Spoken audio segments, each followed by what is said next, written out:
On January 4th of this year, I bought Elden Ring. I had never heard of the game, but my friend introduced me to it, and when he told me that it won Game of the Year last year, it piqued my interest.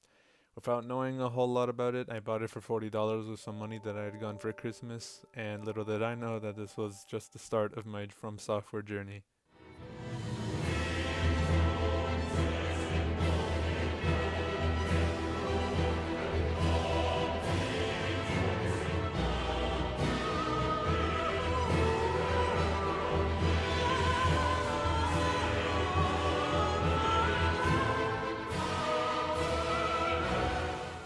Admittedly, I was skeptical of Elden Ring from the start, since I decided to aggro Vare and kept dying to him over and over. However, I created a new save file as the Confessor class, didn't hit Vare, and from that moment forward, I was hooked. I platinumed the game after 110 hours of in-game time, and it was easily my greatest gaming accomplishment at that time. I went on to play all the other games except Demon Souls, and 7 months later, I finally got my last Platinum trophy, which was for Dark Souls 3. Admittedly, I like some of these Platinum trophies more than others, which is why I decided it would be fun to rank them. Keep in mind that I am not ranking the games, I am ranking their Platinum trophies based off if they were annoying, hard, etc. With that regard, let's start the list. No, Dark Souls 3 is by no means a bad game and is actually one of my favorites in the series. However, the Platinum Trophy was just absolutely fucking terrible, and took me a total of over 50 hours even when I achieved some of the items needed. I would love to have a word with the person who decided to force us to farm covenants for hours on end with a ridiculously low drop rate. Farming the Silver Knights was literally the bane of my existence, and my inventory is beyond cluttered now. Luckily, I got some friends to help me get all the other Covenant items by summoning me to their world and then jumping to their death, thus giving me one of the items I need. Don't even get me started on having to do characters' entire quest lines to get singular gestures, such as Sigurd. There was tons of little things to run around for, such as over 100 required rings and dozens of pyromancy, sorceries, and miracles. Overall, this platinum was ridiculously grindy, and I definitely am not doing any achievement runs anytime soon.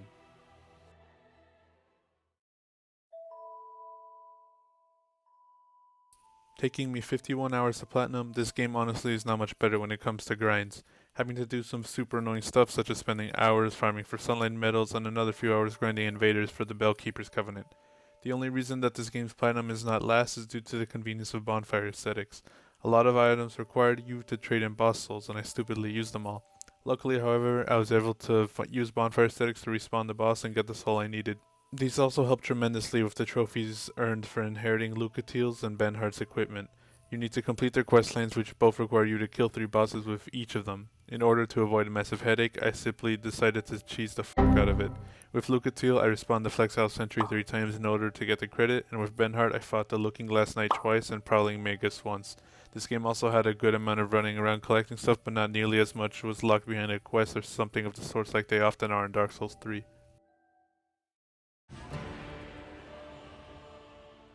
Sekiro is easily one of my favorite games in the series, and probably one of my favorite games of all time. However, the platinum was super grindy, taking me a total of 72 hours. And yes, I know this is way more than the last 2 entries, but keep in mind these times also include my first playthrough. Sekiro doesn't have many grindy trophies, with many of them being bosses. However, the few grindy trophies that Sekiro has are easily enough to bump it down to the lower half of this list.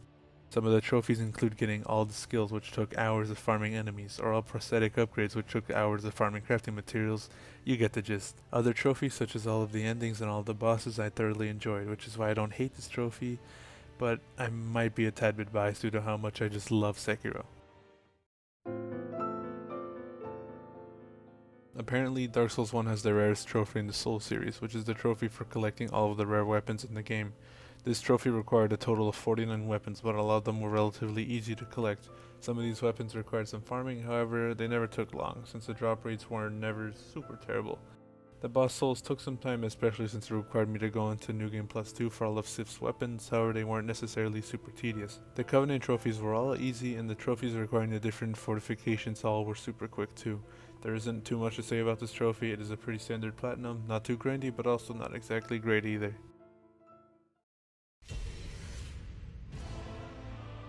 Being the first Souls game that I played, I was definitely super inexperienced when it came to Elden Ring. This trophy had a lot of running around killing tons of side bosses that I missed. None of them were super hard, but then I got to Melania, who took me days to beat. The time it took me to platinum the game was probably super dragged out due to how inexperienced I was at the time. This trophy also included some other bits and pieces when it comes to collecting different items. However, there's drastically less items to collect in Elden Ring than any of the Dark Souls games. For example, the trophy for collecting all of the legendary weapons only required you to collect a total of 8 weapons. However, you still do need to collect multiple different types of items such as weapons, spells, talismans, spirit summons, etc.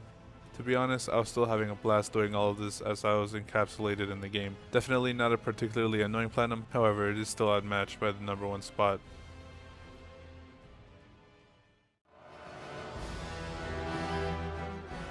As much as a surprise this might be to some people, Bloodborne isn't my favorite Souls game, nor is it even in the top 3.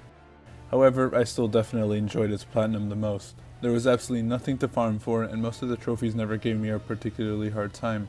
There were some trophies that required collecting items, however, they were nowhere near as much as some of the other games in the series. Lots of trophies I also got during my first playthrough by accident, such as finding some of the secret areas. Even some of the trophies that a lot of people were not a fan of, such as fighting Yarnum, were not bad since I could cheese them. For example, to get to Yarnum, you could just use a code to get into a dungeon that has her in it, which is on screen now. Bloodborne has the least grindy trophy out of the bunch in my opinion, and was definitely the one that I enjoyed getting the most.